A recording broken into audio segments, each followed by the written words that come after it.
Hey everybody, Ben Nelson here. Hope you're having a fantastic day out there in the world of real estate or whatever else you happen to be doing today. Uh, hey, I know I promised it's time for another market update here. I know I promised I was going to do these on a weekly basis. That was probably a little bit too ambitious, if I'm being honest, and maybe a little bit unnecessary for every single week. The market, continues to change rapidly, so that's why I wanted to do it on a regular basis. But moving forward, probably every few weeks or so is more realistic and maybe more necessary to not have to do it every week. But anyway, we're going to jump into some articles here and take a look at what's going on in the real estate market. So this was the first thing that I wanted to jump into. Is this everybody's talked about, Opendoor and Zillow, and for quite some time there was a lot of concern, I guess, in the real estate industry that they were just going to take over and real estate agents wouldn't exist anymore because these companies like Opendoor and Zillow were just going to start buying everything and just basically create a monopoly on the real estate market, and we wouldn't need real estate agents anymore. I'm not going to say that I was super worried about that, because I always think that the personal connection and the relationship aspect, that'll never go away from real estate because of the type of purchase that it is. Most people want that person-to-person relationship connection when they're doing that, going through that process. Time will tell. We'll see if I'm right or wrong about that. But very interesting articles about Zillow offers and Opendoor lost a ton of money over the quarter. This is Q3. So this is looking back at Zillow offers. This is back when they shut down everything Q3 of last year. They had lost $422 million Q3 21, and Opendoor just like made it look like not that big of a deal. They lost $928 million Q3 of this year. That is crazy. So just super interesting, something to keep an eye on, because these were big players in the industry, and to me this just shows that AI and all these formulas, you just can't pin the real estate market down to a formula, because there are so many nuances that you can't find and you can't put into a formula. You start buying these properties that era and the block that it's on, and which school district. I mean, what is it right next to? Just things that you can't see without really getting down into the analysis of it. And you could start buying properties that don't make a lot of sense and that you think are worth a lot more than they are. And I think that is a lot of what happened to both Opendoor and Zillow. I also know that Zillow, and I would say that there's a huge speculative piece of this as well, that they were buying property,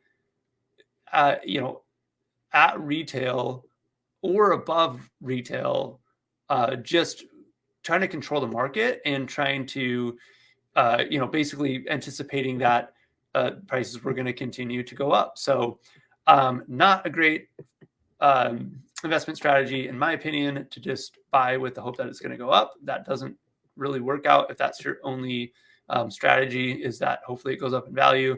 But that's what they were doing. There was a time when, really, honestly, at least here locally, and I think in a lot of other markets, that I was hearing all the time, hey, I went to this listing appointment, and this is what I came up with for comps, and they got this offer from Zillow for 10% more than that. And they're like, what do I do? Well, sell it to Zillow. I mean, tell them to sell it to Zillow, because if you're not going to be able to get them that, and Zillow's willing to pay for it, then that's the right thing to do, is tell them to sell it to Zillow. And Zillow was overpaying for stuff. So this is not meant to be a Zillow or Opendoor bash fest, by the way, but this is just, I guess, there are big companies that do this well, and there are big companies that have not done this very well.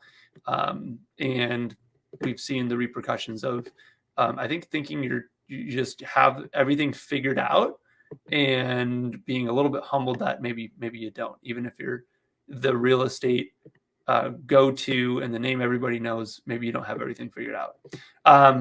Opendoor laid off a bunch of workers, obviously, because they're hurting big time, and their stock has completely plummeted. I didn't look today. It's been a good day in the stock market, but I think yesterday it was like $1.50 a share when it was, I don't know, this is up in the 30s right here, right? So I mean, it was higher than that for a while. So it has just completely plummeted. So I don't know what's going to happen Opendoor. Maybe they'll bounce back. They might be done though. It'll be interesting. Okay, let's jump into inventory and talk a little bit about that. So housing inventory jumps as homes take longer to sell. So took a couple notes here that I think were super important. Housing inventory up 33%, which you can see here. There you go. But days on market, yeah, up. Okay, they're up 6 days. So they're taking 6 days longer to sell than they were a year ago. That's not that much. It's really not. So that doesn't scare me. And this number right here, 33%. Oh my goodness, housing inventory is up 33%. Well, okay, but it's pretty much even with where it was a couple of years ago. So again, I talk about this all the time. Year-to-date numbers are really, I mean, I don't want to say manipulative, but they do not give the full picture, because look at that. I mean, this is like a trough, right? So of course, even being in like a normal range of what we were a couple of years ago, it looks terrible. But you got to look back historically and see what is normal. And so you can't just look at year over year. This is right here just showing that it's housing inventory is obviously, as I always say, like anything with the housing market, is local. So housing inventory nationally up 33%, but still down in quite a number of markets, up a lot in Phoenix and Nashville and Raleigh, some of these bigger markets here. But it's down in a lot of other markets too. Hartford, Connecticut, inventory is down 26%. And then this is for Portland. I just wanted to point out locally here, we're in the market I work in. So you look at active residential listings, we're about 60% higher than we were last year, right? But our days on market, even though they were average total market time, really, yeah, we're up compared to last year, but right on par with where we were 2 years ago. So really nothing too crazy. What I think, so this is so you could say, oh my goodness, we're up, 60% inventory. And then if you do it by months, even, by months, we're up, a ton for last year, 0.9% compared to 2.4. We're like 2.5 times the amount of inventory if you look at it in terms of month. Okay, but we're still only 2.4 months of inventory. So that's what I want you guys to pay attention to, is that you can take year over year numbers and they can look really, really bad, but in the end, 2.4 months of inventory and having active residential listings that are a little bit higher than, they're higher for sure, but days on market, that's a little bit higher, but on par with, where did that go? I don't know where the days on market one went, but is on par with where it was. There it is, with what it was 2 years ago. So it's really easy to take the numbers and just say, oh my goodness, we're up to this point, we're up way more than we were last year. But without looking at the context of the historical data, it's not that it means nothing. It just doesn't mean everything, because you have to look at the big picture, right? Okay, so here's some predictions. These are some things that I've found. So new data suggests serious real estate market correction. This is from MSN. I'll include all these links in the video so you can look up all these articles. This comment on this one that I made was, okay, the article talks about lower sales activity as the correction. Really more, that's what they're talking about, not necessarily correction in the sense of prices.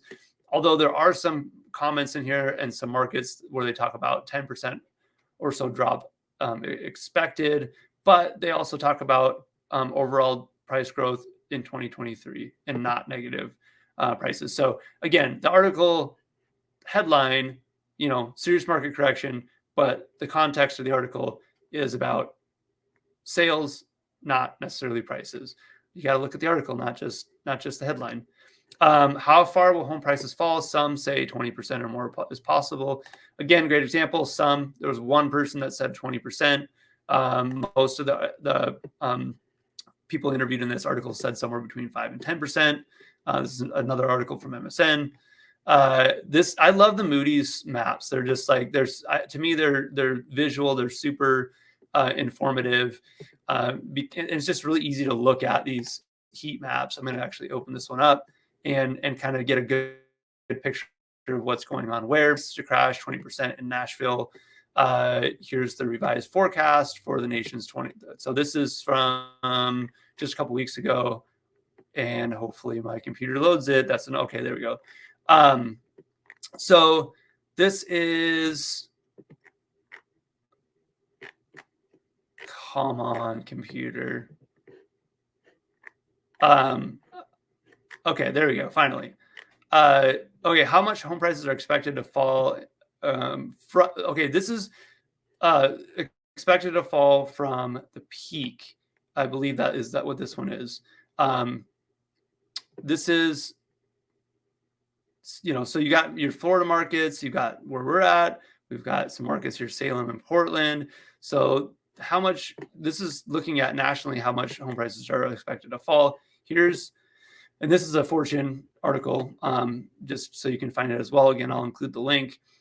Tennessee markets, a couple Idaho markets on here. There's another one in Tennessee, few Arizona, like there's a lot of Tennessee on here, actually. Arizona markets, a few of those. Austin, Texas, which I thought was getting a little overheated myself. Phoenix, Arizona, another one. Interestingly, I don't see Las Vegas, Nevada on here, because that was one of the biggest hit markets during the financial crisis, and they're not on this list. They might be somewhere right in here. They might still have. Actually, I guess I could go up here and look. Right. I should be in the right state though. 16%. So yeah, they're just under that list. Helps if you're looking in the right state. Oh my goodness, my computer's failing me. There we go. Oh, I like this. This is a really cool graph too. This is a overvalued or undervalued, according to Moody's Analytics. And what I wanted to point out on here, so this, if you hover over this, it shows you how much that they think it's overvalued or undervalued. So there's a lot of markets on here that they feel are overvalued. I actually don't know their formula in this. I'm assuming it has to do with, local incomes and some of that stuff. But what I want you to see is there's actually some markets that are still considered undervalued. So, I mean, you got everywhere from Boise City being 76% overvalued to now really San Francisco, Redwood City being undervalued. So that's really interesting. Something to for sure be looking at as you're looking at investing in markets, because I'm not saying this is the be all end all and that they're right. But they've got lots of smart people running analytics for them. So I would venture to guess they've got a pretty good formula going for and a reason why they consider this. And affordability is overvalue, undervalue is a really good thing to look at when you're, where is this market headed? Is it going to continue to go up, or is it going to maybe pull back a little bit? So this is a great one to look at. There's several great charts here. This one right here, the overvalued, undervalued markets here, and then how much they're expected to fall on this map here. And let's jump back here. What was my comment on this one? Oh yeah. So this is the from peak to trough. I don't know why I couldn't see that on there when I pulled it up, but so it's from peak to trough. So it's from when they peaked to when they think that they're going to hit the bottom. A lot of these markets have already started pulling back a little bit. I think Portland's actually pulled back about, it was like 6% or so for the last month from May. And then this last report, I think it was down 2%. I guess I could jump over there and look. Down another 2% median sale price. So we're about 8%. Our peak was in May of this year, and down about 8% since then. So, and I think this showed us Portland Metro coming down about 12 or 13%. And then, so this is interesting. This is Zillow. I showed this on a previous one. So this is where Zillow is anticipating prices to go in 2023. So you've got the previous one, Moody's saying peak to trough, right? And a lot of those, that's already happened.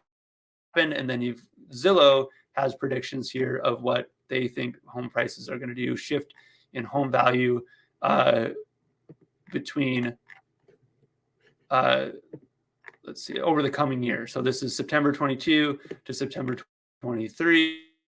I'm sorry about the slow computer. And this shows, growth over in a lot of the Florida markets, still growth here. Even so, interestingly, these are all in, a lot of these are markets that it said, inventory was high and where home prices peak to trough were some of the highest. And Zillow's predicting, year over year between September of this year and September of next year, there will still be home price growth overall. So very interesting. It seems contradictory a little bit, but if it pulled back already a bunch already, and then maybe it can start to grow here again over the next year.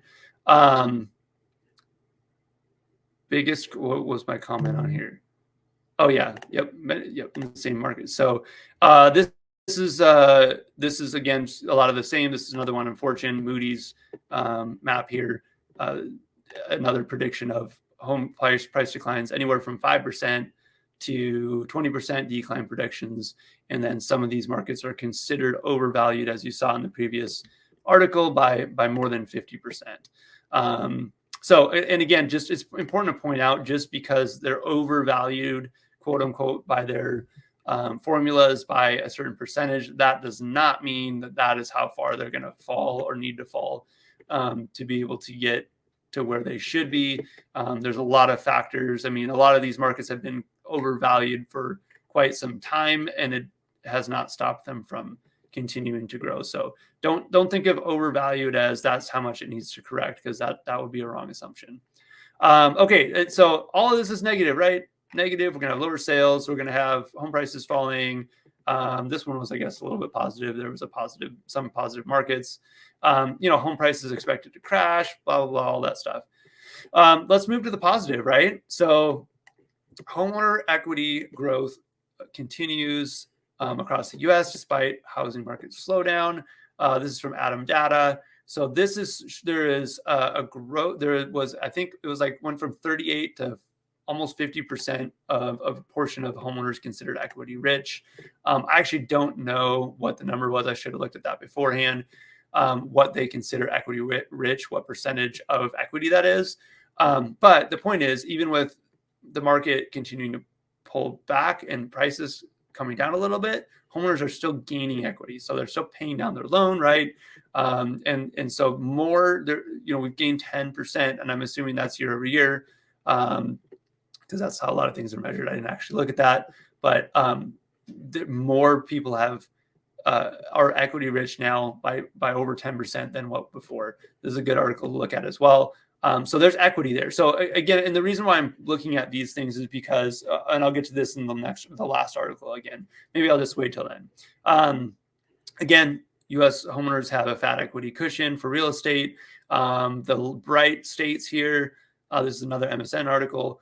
The bright states have the most equity cushion, and the dark states have the least. Idaho is the black eye with apparently no equity protection there. So there was a huge run up in prices there, and then now the huge kind of pullback resulting. So they've they had a lot of people that bought over the last 2 years, and prices ran up a ton, and then they've corrected a ton as well. So that's why that one is black. But you still have a lot of equity in a lot of these, the Sun Belt states and the southern, southeast here, Maine apparently. You got some here in the Pacific Northwest and then in the Midwest. But people have equity, and so right here, is the U.S. headed for a housing crash? Experts say it's not 2008. I've been saying this over and over again. I don't think the article mentions this, but this is one of them. People having equity. That is for sure a difference between what happened in the financial crisis. The other big difference is undersupply versus oversupply. We were way oversupplied, heading into the financial crisis. Not at all the case now. And loan underwriting has changed immensely. People see ARM rates coming back and things like, or ARM loans and things like that coming back, adjustable rate mortgages, they start to freak out. And really it's way different. They're just the way they underwrite them, the way they qualify people. It's just not the same at all. You have to qualify based on, the adjusted rate, not the teaser rate or not the initial rate. And just all sorts of things that make it's been a lot better underwriting guidelines this time around. So people have equity. The loans overall have been good loans, performing loans, and we're undersupplied. So will there be some foreclosures? Of course, there's always foreclosures. I mean, that's just, there always are some. We're not going to have a huge wave of foreclosures like we saw in the financial crisis, where people just didn't have equity. They didn't have the means to pay for it. There will be some, I'm sure, but the vast majority, even if people lose their jobs and aren't able to make their payments, they're going to sell. They're going to have equity. They're going to sell. They're going to find a way to keep that equity. So this was a big one. So today, man, the stock market, what did the stock market end up at?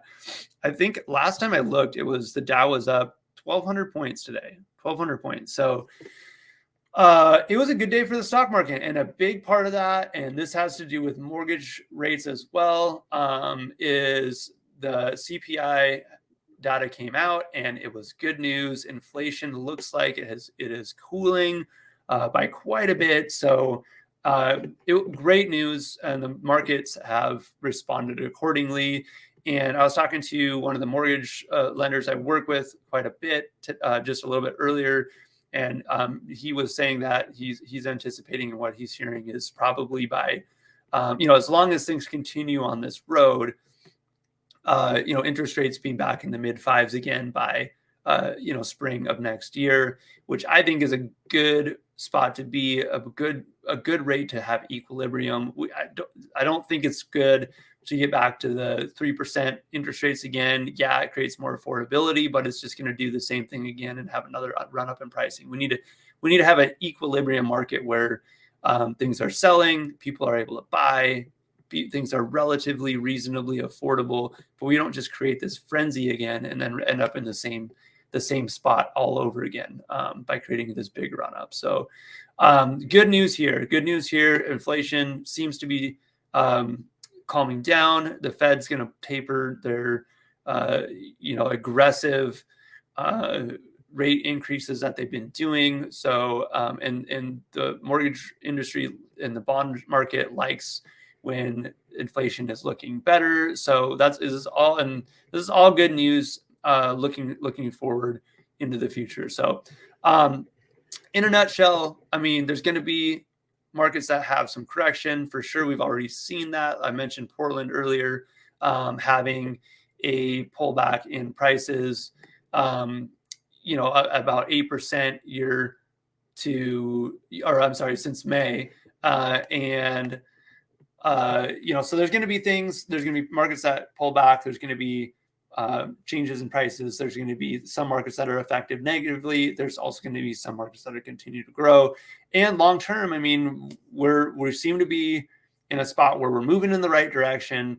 Inflation is finally responding and doing what they want it, or it's doing what they want it to do. Whether they're the ones affecting it completely and pulling the right levers and all that, I'm not going to get into. But it's going the direction they want it to go. That's good. Hopefully that they'll start tapering that, and we can maybe avoid a recession. We'll see. Come to the end of this year see how this next quarter goes. But I'm optimistic as always. I'm always optimistic because I think there's always opportunities in the market. But I think that I would tend to agree that rates are going to be much better in the spring and summer next year. We're going to be in a good spot to have a decent amount of inventory on the market. We're at 2.4 here in Portland right now. Maybe that gets up to like 3.5, maybe even 4. That's not even a bad amount of inventory. That's a pretty good amount of inventory for it to be, fairly level market where sellers can sell. They can get a good price for their home. Buyers are not in these bidding wars, and they're able to look at properties and actually sleep on it and think if it's the right one, and maybe look at more than one or two.